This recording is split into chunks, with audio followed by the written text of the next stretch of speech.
Wine dripped down my $3,000 dress like blood from a fresh wound. Vanessa smirked as she set the empty glass on the table, her voice cutting through the stunned silence. "Now you look as cheap as you really are." Her mother, Helen, beamed with pride from across the room. My son David suddenly found his phone fascinating. "If you're watching this, subscribe and let me know where you're watching from. But let me back up and tell you how I ended up standing there, humiliated in front of 30 people on my 64th birthday. It started 3 weeks earlier when David called with what he claimed was wonderful news. "Mom, we're throwing you a surprise party," he announced, though his voice lacked any real enthusiasm. Vanessa insisted. "She's been planning it for weeks," Vanessa insisted. That should have been my first red flag. In 8 years of marriage to my son, my daughter-in-law had never insisted on anything that benefited me. But I was still naive enough to believe she might have grown a heart. The party was at their house. My house, actually. The one I'd signed over to them 3 years ago when Robert died. "To help with the mortgage," David had said. "Just temporarily, until we get back on our feet." That temporary arrangement had become surprisingly permanent. I arrived fashionably late, wearing the navy silk dress I'd bought for the occasion. $3,000 seemed excessive, but Robert had left me comfortable, and I wanted to look elegant for what I thought would be a celebration of family. The first hour went smoothly enough. Neighbors, a few old friends, David's colleagues from the accounting firm where he worked as a junior partner.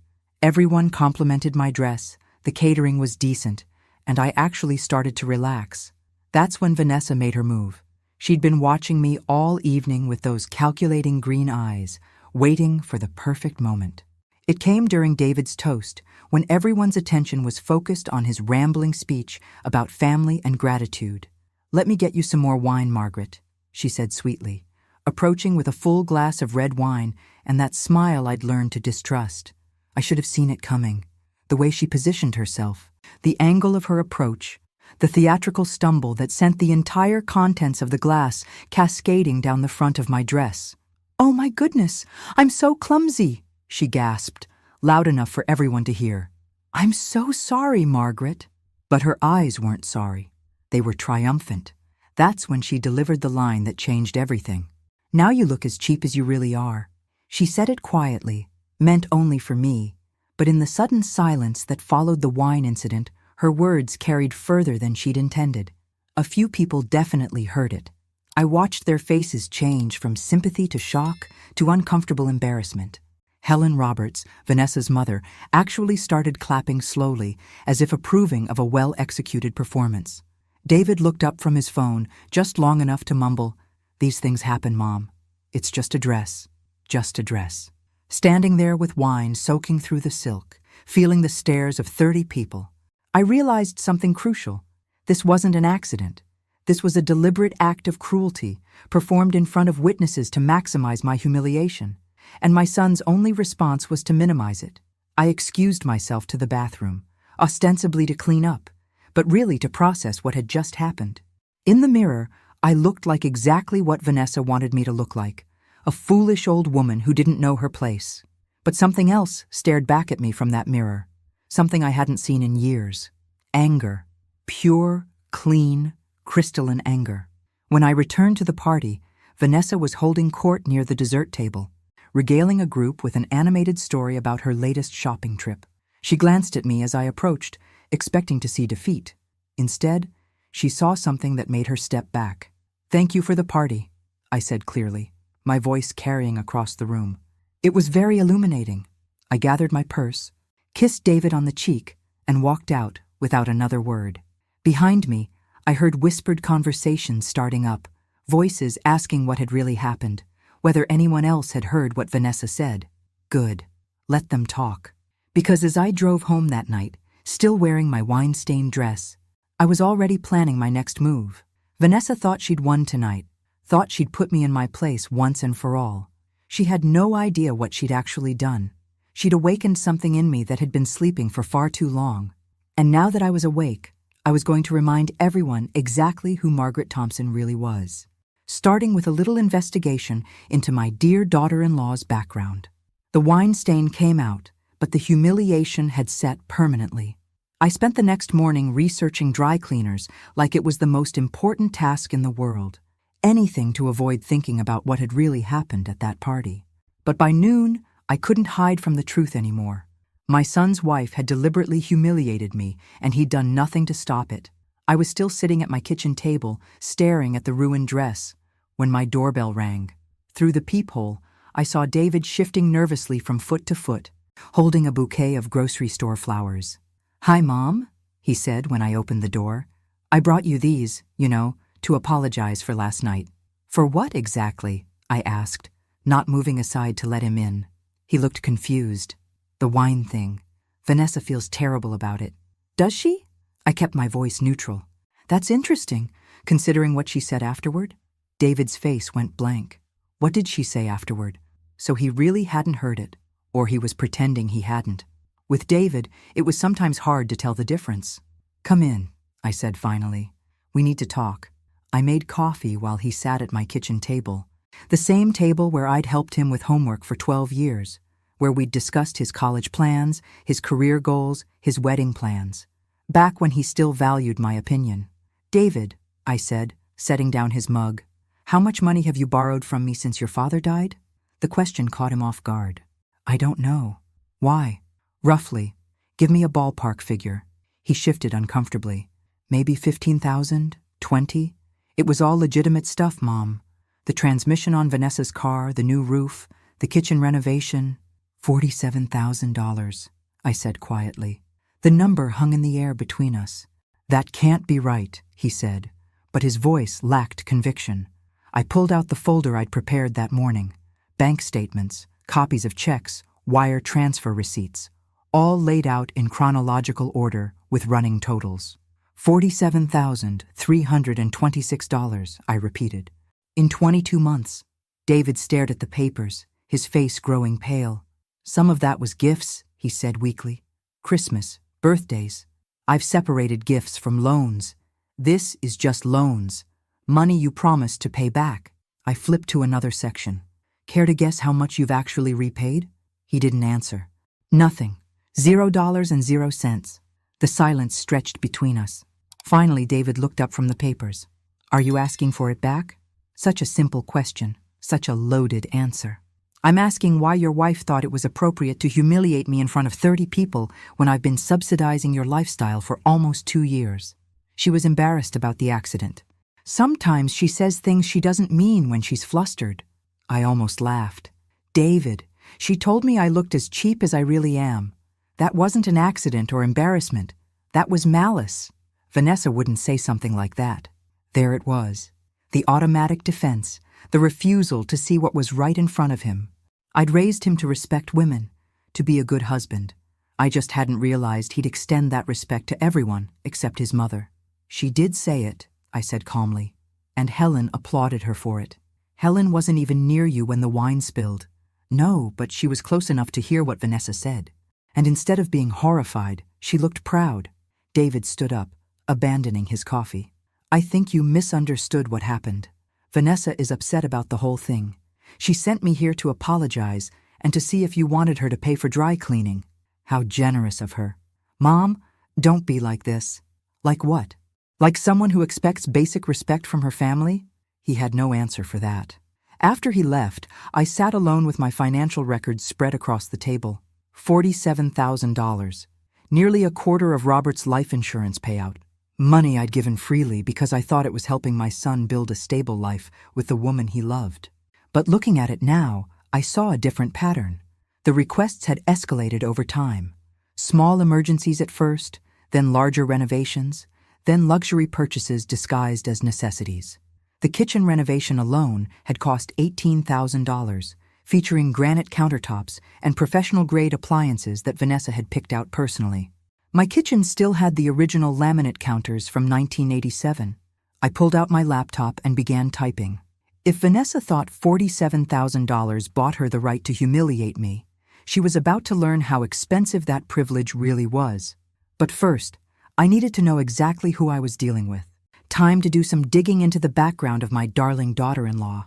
What I found in that first hour of searching made me pour myself a very large glass of wine. Vanessa Bradley Thompson had quite the interesting past. Amazing what you could find online when you knew where to look and had a whole afternoon to kill.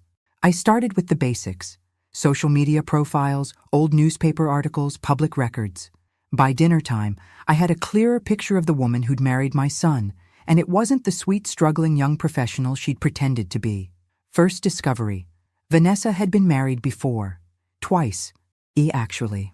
Her first marriage lasted 18 months, ending when husband number 1 filed for divorce citing financial impropriety. The court documents were sealed, but the local newspaper had covered the story because the husband was a minor public figure, a city council member in their small Tennessee town. Allegations of unauthorized credit card use and forged documents, the article read. No criminal charges were filed as part of the divorce settlement, but the councilman had declared bankruptcy 6 months later. Husband number 2 fared slightly better, lasting 2 years before Vanessa decided she needed space to grow as a person. That quote came from her own Facebook post, complete with inspirational sunset photos and hashtags about new beginnings. What she didn't post about was the restraining order he'd filed 3 months after their separation, or the fact that she'd maxed out 4 credit cards in his name during their marriage. By the time she met David, she'd perfected her act. Single professional woman, marketing coordinator for a small firm, just looking for someone stable and kind. She'd targeted him beautifully, I had to admit. A recent widower, financially comfortable, emotionally vulnerable, with a mother who would welcome any woman who made her son happy. I'd been so grateful when David started dating again after losing his first wife Sarah to cancer. So relieved when he seemed genuinely happy with Vanessa. So thrilled when he announced their engagement after just 6 months. Looking back, I should have wondered why someone as charming and attractive as Vanessa was still single at 32. Why she had so few close friends, why her family rarely visited, why she seemed so eager to become part of our tight little unit. Now I knew. She wasn't joining our family. She was replacing it with herself. The doorbell interrupted my research. Through the window, I saw a silver Honda in my driveway. Vanessa's car. I considered not answering, but curiosity won. What could she possibly want? She stood on my porch, wearing a perfectly contrite expression and carrying a pink bakery box. Her blonde hair was pulled back in a neat ponytail, and she dressed down in jeans and a simple sweater. The picture of casual sincerity. "Margaret, I'm so glad you're home," she said, offering the box. "I brought your favorite cookies from that bakery downtown. The chocolate chip ones? They weren't my favorites. I'd mentioned once that I liked them, probably 2 years ago, but she'd remembered, which was more attention than David usually paid to my preferences. "Thank you," I said, accepting the box but not inviting her in. "I wanted to apologize properly for last night," she continued. "I was mortified by the accident, and I'm afraid I said some thoughtless things in my embarrassment. David told me you were upset, and I just felt terrible about it. Thoughtless things, not malicious things. Thoughtless." "What exactly do you remember saying?" I asked. Her eyes flickered slightly. "Honestly, I was so flustered I can barely remember. Something about the dress, maybe? I know I felt awful seeing you all stained like that." Interesting. She was going to pretend she didn't remember the exact words, which meant she knew exactly how bad they'd sounded. "I remember quite clearly," I said mildly. "You said I looked as cheap as I really am." Her face crumpled with what looked like genuine distress. "Oh, Margaret, no. I would never say something so cruel. You must have misheard me in all the confusion." "Did I misheard your mother clapping?" That stopped her cold. For just a moment, the mask slipped, and I saw calculation in her green eyes. "Mom gets excited at parties," she said finally. "She probably didn't even realize what was happening." I shifted the bakery box to my other hand. "Well, thank you for the cookies and the apology. Actually," she said quickly, "I was hoping we could chat for a few minutes, clear the air properly. I'd hate for one awkward moment to damage our relationship. Our relationship. As if we'd ever had one that wasn't built on my usefulness to her marriage." "I'm pretty tired today," I said. "Maybe another time." "Of course." She stepped back, still smiling. "I just want you to know how much David and I appreciate everything you do for us. You're such a generous mother-in-law. Not everyone is so blessed." There it was. The reminder of my financial contributions dressed up as gratitude. the subtle message that my place in their lives depended on my continued generosity. After she left, I opened the bakery box. Inside were a dozen expensive-looking cookies and a handwritten note. For the sweetest mother-in-law in the world. Thank you for everything. Love, Vanessa. I had to give her credit for thoroughness. But as I threw the note away, I was already planning my next move. If Vanessa wanted to play games about memory and misunderstandings, I was happy to oblige. Tomorrow, I was going to have a conversation with Helen Roberts. Time to find out exactly what kind of apple had produced this particular tree. Helen Roberts lived in a pristine subdivision where every lawn was edged to perfection and every mailbox matched the house trim.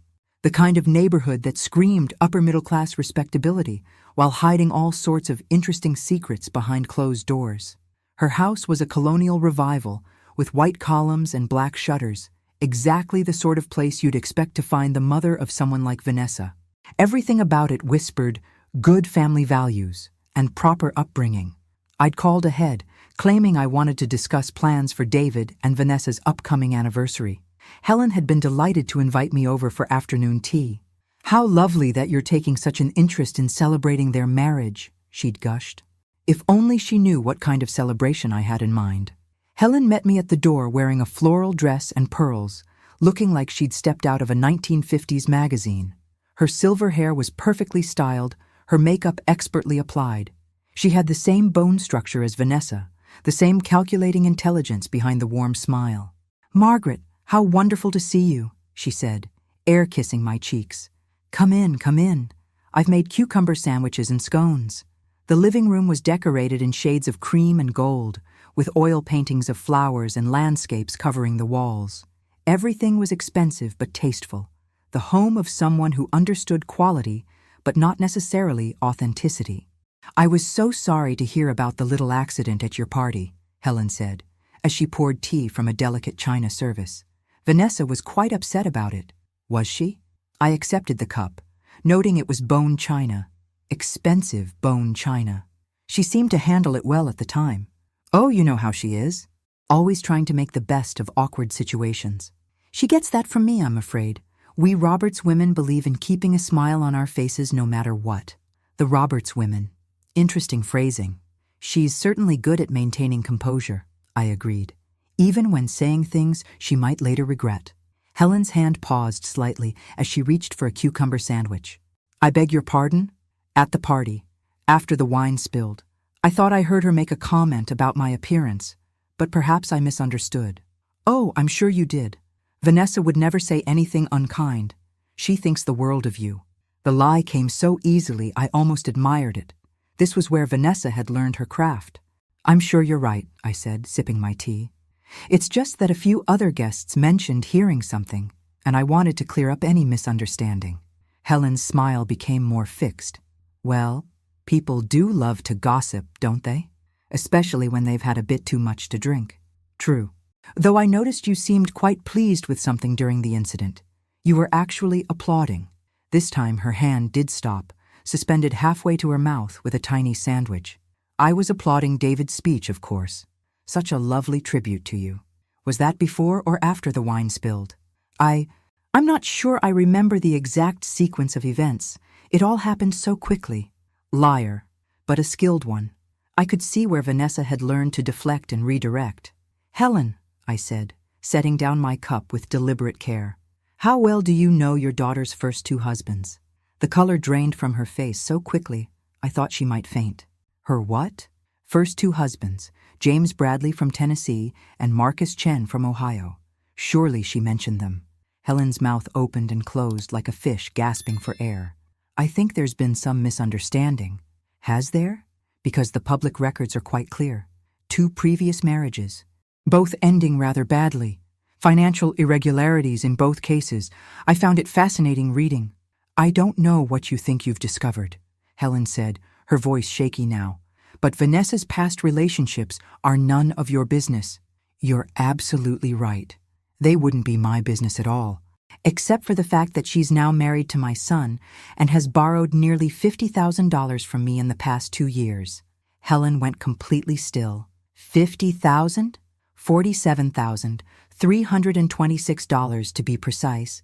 for various emergencies and home improvements. None of which David mentioned to you, I'm guessing. They said they were financially stable. They are, because I've been subsidizing them. I pulled out a folder from my purse. Would you like to see the receipts? Helen stared at the folder like it contained a venomous snake. What do you want? Margaret? Finally. The mask was off, and we could have an honest conversation.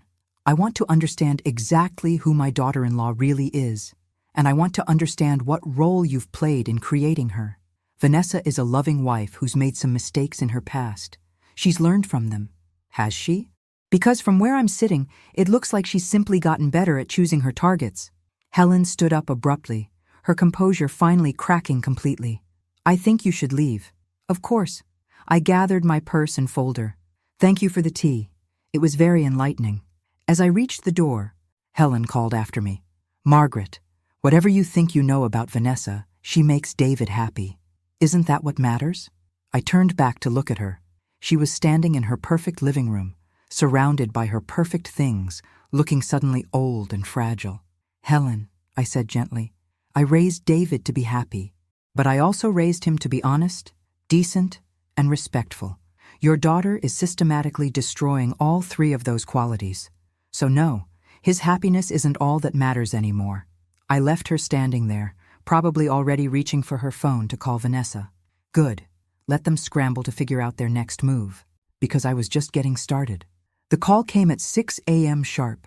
David's voice was tight with anger, which meant Vanessa had gotten to him first with whatever story she and Helen had cooked up after my visit yesterday. Mom, we need to talk. Right now. I was already awake, sitting on my back porch with coffee and my laptop, doing more research into the fascinating Bradley family history. Amazing what you could find in old newspaper archives when you had time and motivation. Good morning to you too, sweetheart. Don't you dare act innocent. What the hell did you say to Helen yesterday? Such language from my well-raised boy. Vanessa was really bringing out the best in him. I had tea with your mother-in-law, and we discussed family. Why? You know exactly why. She called Vanessa crying, saying you'd ambushed her with lies about Vanessa's past relationships, made her feel attacked in her own home. Did I lie about anything? David? Silence on his end. Long enough that I knew Helen had confirmed at least some of what I'd said. You had no right to dig into Vanessa's private life. I had every right to understand who I've been financially supporting for 2 years. That money was given freely. It was loaned freely, with the understanding that it would be repaid. But that's not really the issue anymore, is it? I heard him take a shaky breath. What's the issue then, Mom? The issue is that your wife deliberately humiliated me at my own birthday party, then lied about it, then sent you to gaslight me about what happened. And when that didn't work, she baked me cookies and pretended to apologize while continuing to lie about what she said. She didn't lie. She was embarrassed and said something stupid in the heat of the moment. David, she told me I looked as cheap as I really am. Those were her exact words, spoken deliberately and with malice. Her mother heard it and applauded. There was nothing accidental or heat of the moment about it. Another silence. Longer this time. Even if that's true, he said finally, going after her family was over the line. I didn't go after anyone. I had a polite conversation with Helen about her daughter's history of marrying men and then bankrupting them. Would you like to hear about James Bradley's experience? Mom, stop. He was a city council member in Chattanooga, married Vanessa in 2018 after a whirlwind 6-month courtship. Sound familiar? By the time she left him 18 months later, he'd lost his house, his car, and his position on the council. She'd run up $60,000 in debt in his name. You're lying. Marcus Chen lasted longer. 2 years of marriage before she decided she needed space to grow. He declared bankruptcy 6 months after their divorce. She'd somehow gotten access to his business accounts and nearly destroyed his restaurant. Stop it. Both men filed restraining orders. David. Both men tried to press charges for fraud, but couldn't make them stick because she was technically their legal wife when she spent their money. I heard something crash on his end. He'd thrown something, probably his coffee mug, against the wall. My calm, controlled son was having a tantrum. Why are you doing this to us? I'm not doing anything to you. I'm trying to save you from making the same mistakes as husbands 1 and 2. Vanessa loves me. Vanessa loves your bank account. And mine. Just like she loved James's political connections and Marcus's restaurant income. You're useful to her right now. But usefulness has an expiration date. You're wrong. You're bitter and jealous and wrong. That stung, but I'd expected it.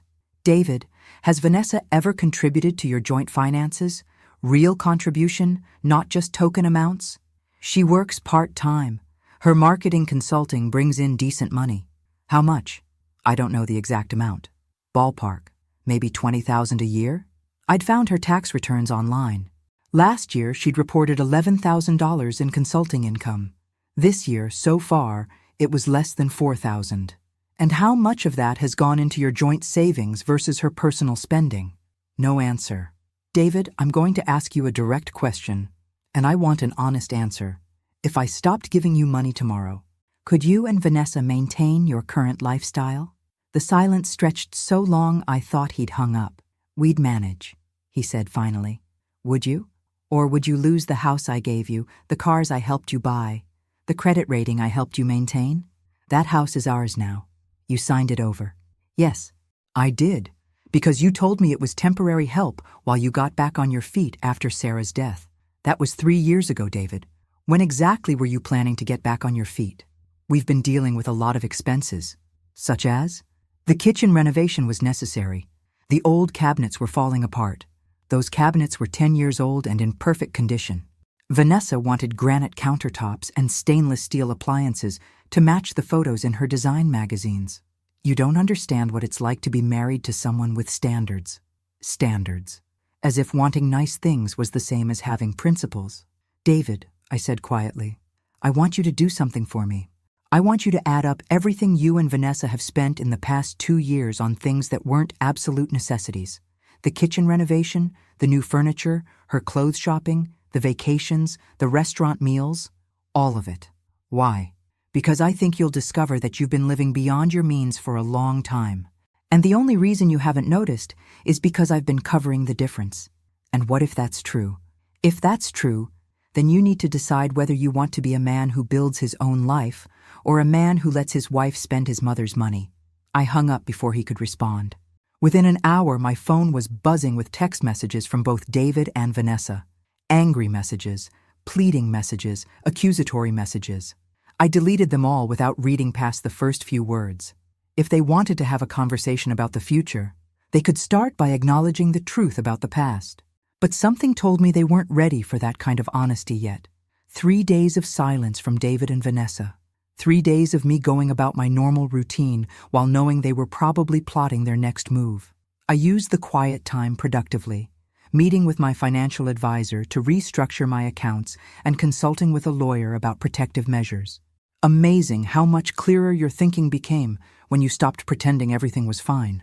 On Thursday afternoon, my doorbell rang. Through the window, I saw both David and Vanessa standing on my porch, their faces wearing matching expressions of determined reasonableness.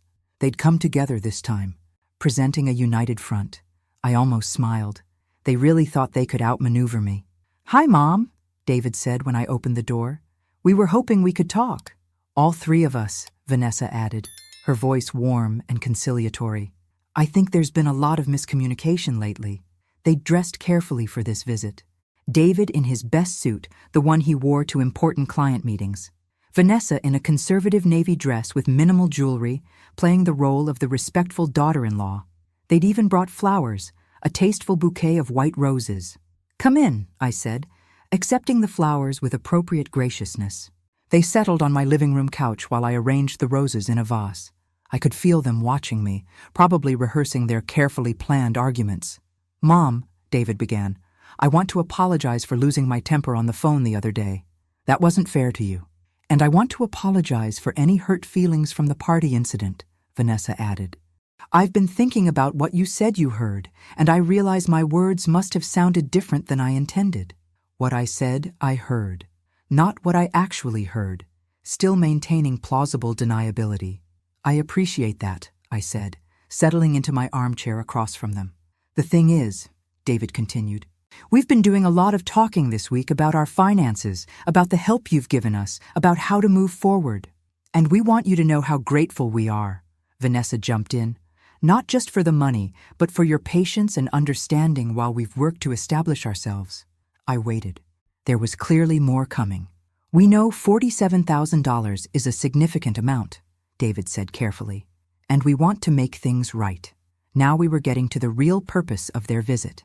We have a proposal, Vanessa said, reaching into her purse and pulling out a folder. A formal repayment plan. We've worked out a schedule that will have everything paid back within 3 years. She handed me the folder with a proud smile. Inside was a typed document, professionally formatted, laying out monthly payment amounts and dates. It looked official and responsible, and completely meaningless. $200 a month, I read aloud, for 36 months. It's what we can realistically afford while still maintaining our current obligations, David explained. Your current obligations.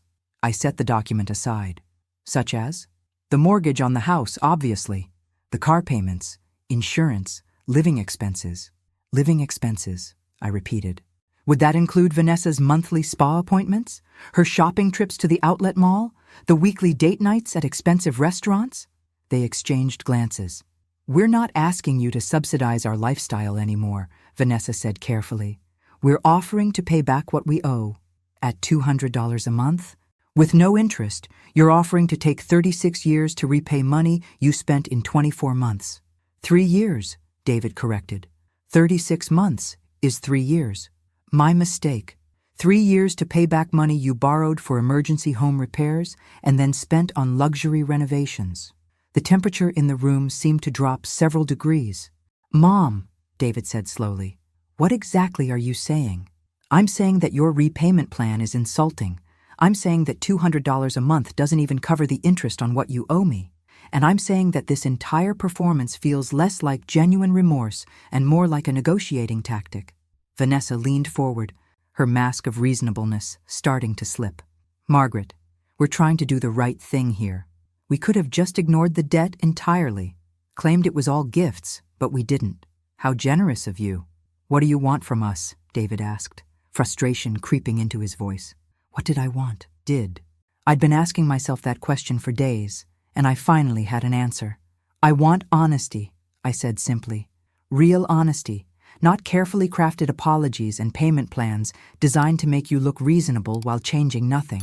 We're being honest, Vanessa protested. Are you? David, did you tell Vanessa about my conversation with her mother? His face went pale. Clearly he hadn't. What conversation? Vanessa asked, but her voice had gone sharp. The one where Helen confirmed your previous marriages.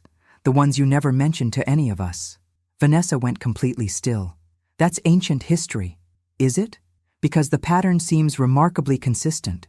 Find a man with resources, marry him quickly, drain his accounts, then move on when the money runs out. That's not what happened with us, David said, but he sounded less certain than before. Isn't it? You've been married 3 years, and in that time Vanessa has contributed virtually nothing to your household income, while spending nearly $50,000 of my money on non-essential purchases. She works, David protested. Part-time consulting that brings in maybe $4,000 a year, according to her tax returns. You looked at her tax returns? David's voice was outraged. They're public record if you know where to look. Amazing what becomes available when someone claims business income. Vanessa stood up abruptly. I don't have to listen to this. No, you don't, I agreed. But you might want to, because I haven't finished sharing what I learned about your employment history. She froze halfway to the door. Sit down, Vanessa, both of you, because we're going to have that honest conversation now, whether you want to or not. They sat. And for the first time in 3 years, I felt like I had their complete, undivided attention. Vanessa has never held a steady job for more than 18 months, I said, pulling out another folder from my carefully organized research. In the past decade, she's worked for 7 different companies in 4 different states. David's face was growing paler by the minute. People change jobs. That's normal in marketing. Is it normal to be fired for falsifying expense reports? Because that's what happened at Morrison & Associates in Tennessee. Vanessa's composure finally cracked completely. You have no right to contact my former employers. I didn't need to contact anyone. Wrongful termination lawsuits are public record, especially when they involve allegations of fraud. I opened the folder and spread the documents across my coffee table like a dealer laying out cards. Morrison and Associates, fired for submitting fake receipts. Bradley Marketing Solutions in Ohio, terminated for unauthorized use of company credit cards. Thompson Creative in Michigan, let go during a restructuring that happened to coincide with missing petty cash. Those are all lies, Vanessa said, but her voice was shaking now. Are they? Because I also found your LinkedIn profile where you list yourself as having mutually agreed to part ways with each of these companies. Funny how your version never mentions the theft allegations. David was staring at his wife like he'd never seen her before. Vanessa, please tell me she's making this up. Vanessa turned to him with tears in her eyes, playing her final card. David, you know who I am. You know I would never do anything dishonest. Your mother is trying to destroy our marriage because she can't stand that you chose me over her. It was a masterful deflection, I had to admit. Turn the focus away from her crimes and onto my supposed jealousy. I chose you over her? David repeated slowly. Vanessa, my mother has given us almost $50,000. How exactly did I choose you over her? She's controlling, David. Can't you see that? She uses money to manipulate us, to keep us dependent on her so she can feel important. If I wanted to control you, I said calmly, I would have made the loans contingent on conditions. I would have demanded monthly financial reports, or veto power over your purchases or regular family dinners. Instead, I wrote checks whenever you asked and never questioned what the money was for.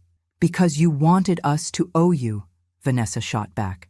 You wanted us to feel guilty and grateful so we'd never be able to cut you out of our lives.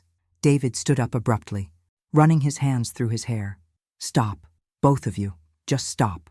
He walked to the window, staring out at my garden while Vanessa and I watched him in silence.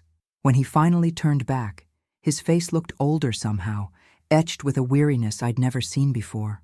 Mom, he said quietly, is everything in these folders true? Yes. All of it? The previous marriages, the job terminations, the fraud allegations? Yes. He turned to his wife. Vanessa, I need you to look me in the eye and tell me the truth. Did you steal from your previous employers? David, please don't do this. Did you steal from them? She started crying in earnest now, the kind of desperate tears that come when all other options are exhausted. It wasn't stealing. They were expense reimbursements I was entitled to. The companies were just being petty about documentation. Falsified receipts aren't documentation problems, I said gently. They're fraud. And your previous husbands? David continued, his voice getting steadier. Did you max out credit cards in their names? We were married. Their money was my money. That's not how marriage works, Vanessa. She looked back and forth between us, finally realizing that her charm and manipulation weren't going to save her this time. The mask came off completely, revealing the calculating predator underneath. Fine, she snapped. Yes, I took money from men who could afford it. Yes, I've made some questionable financial decisions. But so what? You benefited too, David. You enjoyed the nice house, the expensive dinners, the luxury lifestyle. You never asked where the money came from because you didn't want to know. The honesty was brutal and absolutely devastating. I thought it came from my mother, David said quietly. It did come from your mother. I just helped you spend it on things that would make us happy instead of letting her hoard it like some paranoid dragon. That was the moment I knew I'd won. Not because I'd exposed her crimes, but because she'd finally shown David exactly who she really was. He sat back down heavily, his head in his hands. Jesus, Vanessa, what have you done to us? I've given you the best 3 years of your life. You've spent $50,000 of my mother's money and made me complicit in stealing from her. It wasn't stealing. She gave it willingly, because you lied about what it was for. They were screaming at each other now, all pretense of civility abandoned.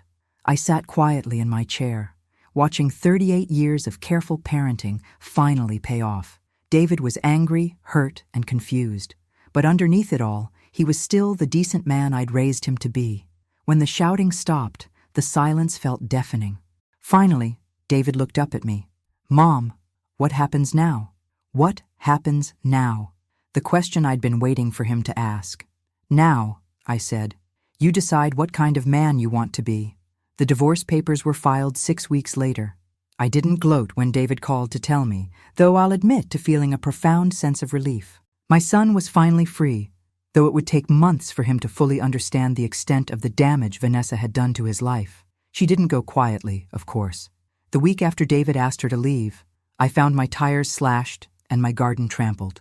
No proof it was her, but the timing was suspicious. Then came the threatening phone calls from blocked numbers, always at 3 in the morning, always hanging up when I answered. I installed security cameras and changed my locks. At my age, I shouldn't have needed to worry about an angry ex-daughter-in-law seeking revenge. But Vanessa had always been unpredictable when cornered. The real surprise came when David moved back in with me temporarily. "Just until I figure out what I want to do with the house," he said. But I could see he needed more than just a place to stay. He needed to remember who he used to be before Vanessa got her claws into him. Living with my adult son again was strange at first. He was quiet, almost withdrawn, spending hours going through financial records and trying to untangle the mess Vanessa had made of their joint accounts. She'd cleaned out their savings the day he asked for the divorce, transferring everything to accounts he couldn't access. "I feel like such an idiot," he said one evening over dinner. "How did I not see what she was doing?" "Because you're a decent person who trusted the woman you married," I replied. "Decent people have trouble recognizing predators because we don't think like they do." But the signs were all there. The spending, the lies about her work history, the way she treated you. He pushed food around his plate without eating. "God, Mom, the way she treated you. I let her humiliate you at your own birthday party." "Yes, you did." He looked up, startled by my bluntness. "You let her treat me badly for 3 years," I continued. "You prioritized her feelings over mine, her wants over my needs, her version of events over my actual experiences. And when I finally fought back, your first instinct was to defend her. I know. I'm sorry. Sorry isn't enough, David. Sorry is what you say when you accidentally hurt someone. What you did was systematic. You systematically chose your wife over your mother for 3 years, even when she was obviously in the wrong." He set down his fork, tears in his eyes. "How do I fix that?" "You can't fix it. You can only learn from it and do better going forward." We sat in silence for several minutes. Outside, I could hear Mrs. Patterson next door calling her cat in for the night, the same routine she'd followed for 20 years. Some things never changed, but others changed whether you wanted them to or not. "Mom," David said finally, "about the money, the $47,000. I want to pay it back, all of it, with interest." "With what? Vanessa cleaned out your accounts, remember?" "I'll get a second job. Sell the house. Whatever it takes." I studied my son's face, seeing determination there for the first time in years. "David, I don't need the money back. Your father left me very comfortable, but I need to pay it back. For my own self-respect." That I understood. "All right, but we'll work out reasonable terms. I won't have you destroying your financial future to fix your past mistakes." He nodded gratefully, and I saw a glimpse of the young man I'd raised, the one with integrity and backbone who'd somehow gotten lost along the way. The phone rang, interrupting our conversation. The caller ID showed a number I didn't recognize, but when I answered, I immediately recognized the voice. "Margaret, this is Helen Roberts, Vanessa's mother." I put the phone on speaker so David could hear. "Hello, Helen. I wanted to call and apologize for everything that's happened. I had no idea about Vanessa's past when she married David. Liar." Helen had known exactly who her daughter was, but I wasn't interested in relitigating that point. "I also wanted to warn you," Helen continued. "Vanessa is upset about the divorce. She's talking about fighting it, claiming David owes her alimony, that sort of thing." "On what grounds?" "She says she gave up her career to be a housewife, that she's entitled to compensation for her sacrifices." David snorted. "What career? She worked part-time at best." "She's also saying she has evidence that you interfered in their marriage, Margaret, that you turned David against her with lies and manipulation." "Did she mention which of my statements were lies?" Silence on Helen's end. "Helen, is there a point to this call? She wants to meet with you, both of you, to work out some kind of settlement." David and I looked at each other. He shook his head firmly. "I don't think that's a good idea," I said. "She's not going to give up easily. Vanessa never gives up when money is involved. Then she can explain that to her lawyer, and to mine." After I hung up, David looked troubled. Do you think she'll really try to fight the divorce? She can try, but she won't get far. Your marriage lasted 3 years, she has no children, and she's already demonstrated financial irresponsibility. Plus, I have documentation of all the money she took from me under false pretenses. But even as I reassured him, I had a feeling this wasn't over. Vanessa had shown herself to be vindictive and desperate, a dangerous combination in someone with nothing left to lose. I just didn't realize how dangerous she could become. The fire started at 2:17 a.m. on a Tuesday. I know the exact time because that's when my smoke detector went off, screaming like a banshee and jolting me from deep sleep. By the time I stumbled out of bed and saw the orange glow outside my bedroom window, flames were already climbing up the side of my house. David's room was at the far end of the hall. I pounded on his door while dialing 911, my hands shaking so badly I could barely hit the numbers. Fire department, what's your emergency? My house is on fire. 1247 Maple Street. Ma'am, are you and anyone else in the house safe? David appeared beside me, wearing boxers and a t-shirt, his hair sticking up in all directions. Mom, we need to get out now. We ran through the house, grabbing nothing but our phones and car keys. Outside, we stood on the sidewalk in our pajamas, watching orange flames dance across the roof of the home I'd lived in for 32 years. The fire department arrived within minutes, but by then, the entire east side of the house was engulfed. They managed to save the main structure, but the damage was extensive. My bedroom, the guest room where David had been staying, most of the upstairs hall, all gone. Any idea how it started? The fire chief asked after his crew had the blaze under control. None, I said, though I was already forming suspicions. We'll investigate, but I can tell you it started outside, near the back porch. Looks like someone doused the exterior wall with accelerant. David and I exchanged looks. Someone had deliberately set my house on fire. The next few hours were a blur of insurance calls, police reports, and temporary housing arrangements. David insisted I stay at a hotel while the investigation continued, and I was too shaken to argue. By noon, we were sitting in a generic hotel room, drinking bad coffee and trying to process what had happened. It was her, wasn't it? David said finally. We can't know that for sure. Mom, who else would do something like this? The timing is too coincidental. I had to agree. 2 weeks after Helen's warning about Vanessa not giving up easily, my house mysteriously catches fire. The police were already treating it as arson, and Vanessa had motive, means, and opportunity. But proving it would be another matter entirely. My phone rang. The caller ID showed Detective Williams, the officer who'd taken our statement at the scene. Mrs. Thompson? We've made an arrest in connection with your house fire. My heart stopped. Vanessa? No, ma'am. A man named Tony Martinez. He's a small-time criminal with a record for arson for hire. We caught him on a traffic camera near your neighborhood around midnight. Did he say who hired him? He's not talking yet. But we're working on it. In the meantime, I'd recommend staying somewhere safe. If someone hired him to burn down your house, they might try again.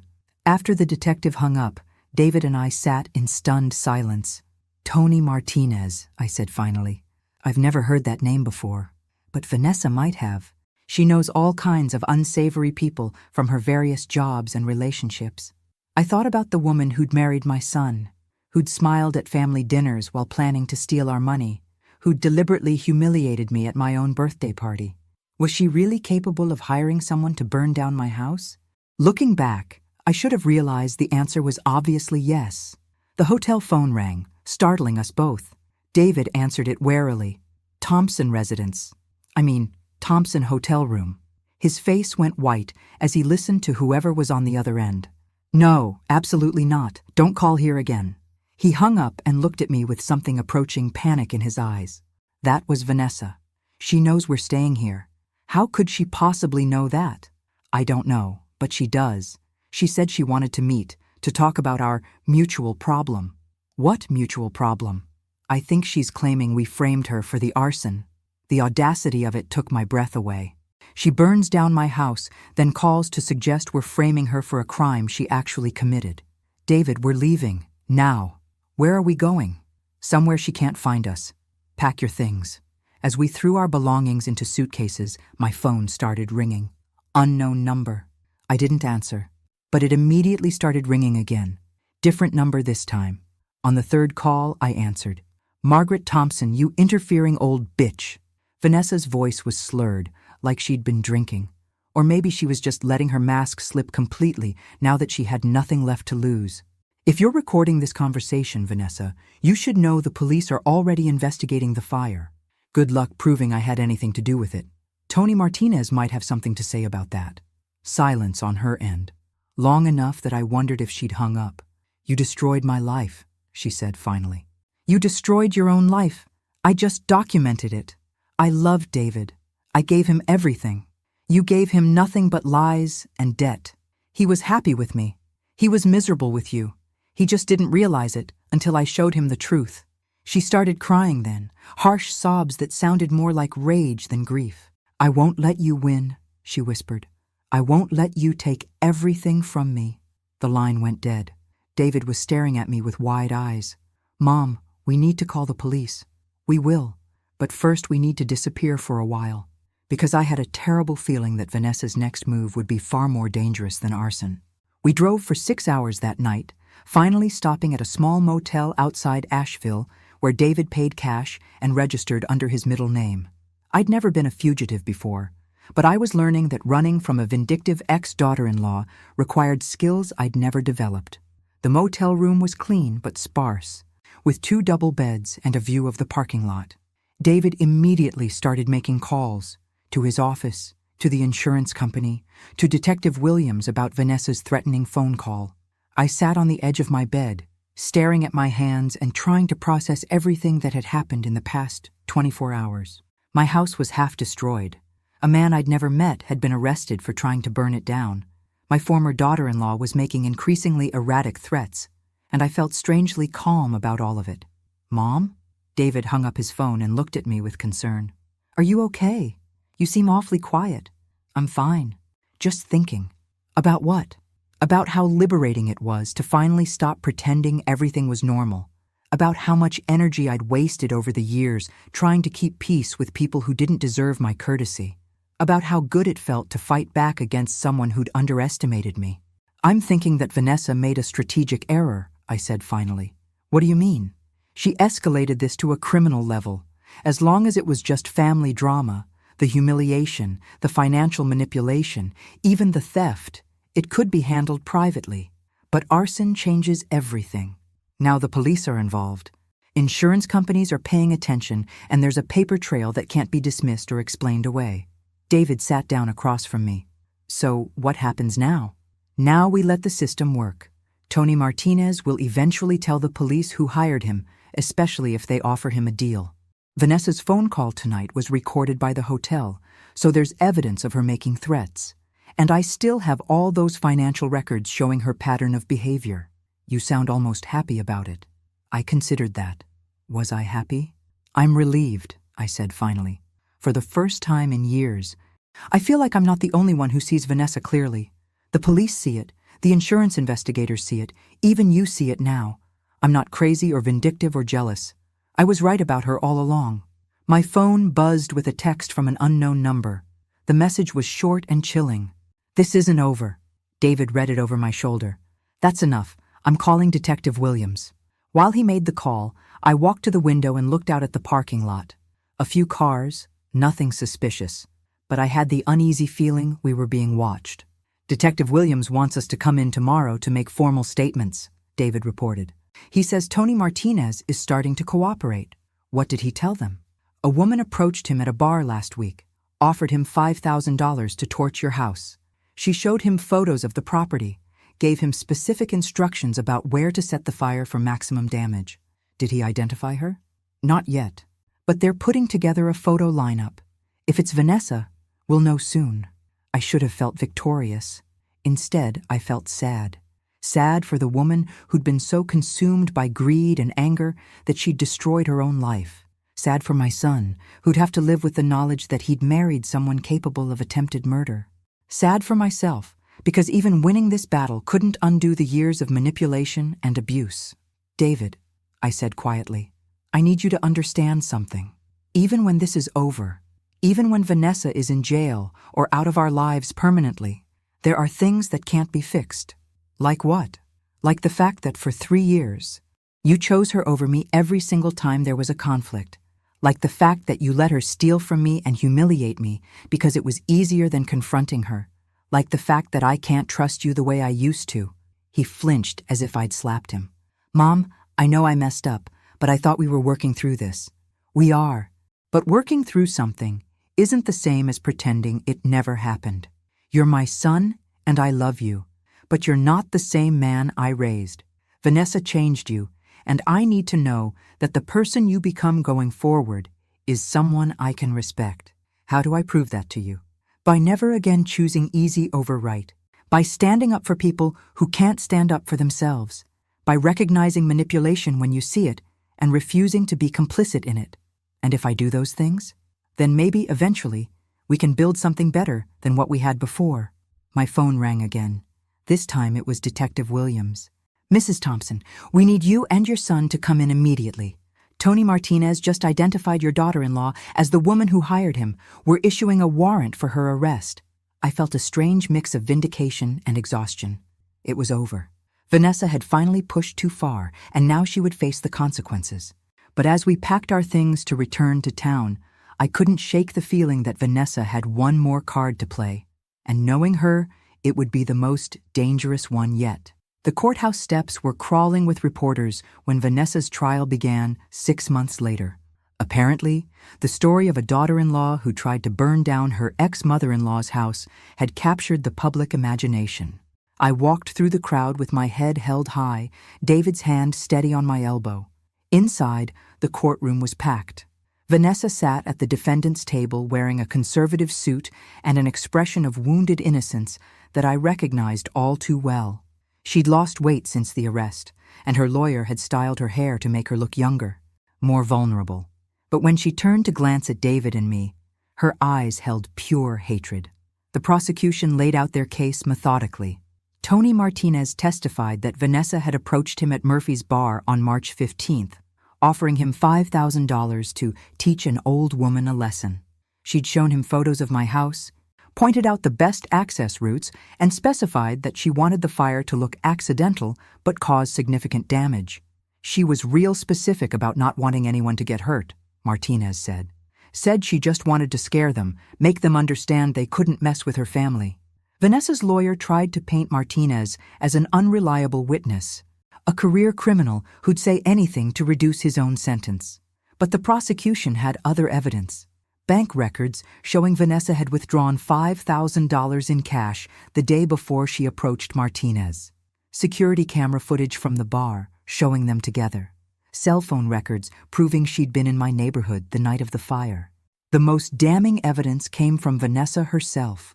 They played the recording of her threatening phone call to the hotel, her voice thick with rage as she promised that she wouldn't let me win.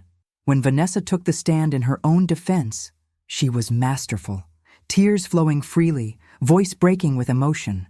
She painted herself as a victim of my manipulation and David's abandonment. "Margaret Thompson destroyed my marriage," she testified. "She couldn't stand that David loved me more than her, so she dug into my past, twisted my mistakes into something sinister, and turned my husband against me. I was desperate, heartbroken, not thinking clearly." Her lawyer guided her through a narrative where every action was justified, every crime was a misunderstanding, every lie was self-defense against my alleged persecution. "I never told Mr. Martinez to burn down anyone's house," she insisted. "I may have vented my frustrations to a stranger in a bar, talked about wishing Margaret would understand how much she'd hurt me, but I never asked anyone to commit arson. It was a compelling performance.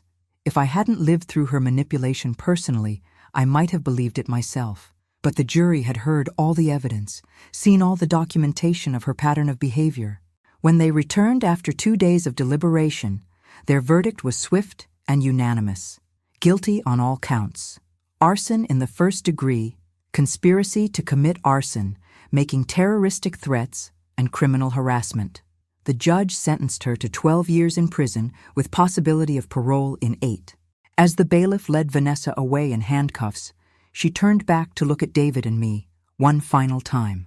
The mask was completely gone now, replaced by raw fury and something that might have been genuine surprise.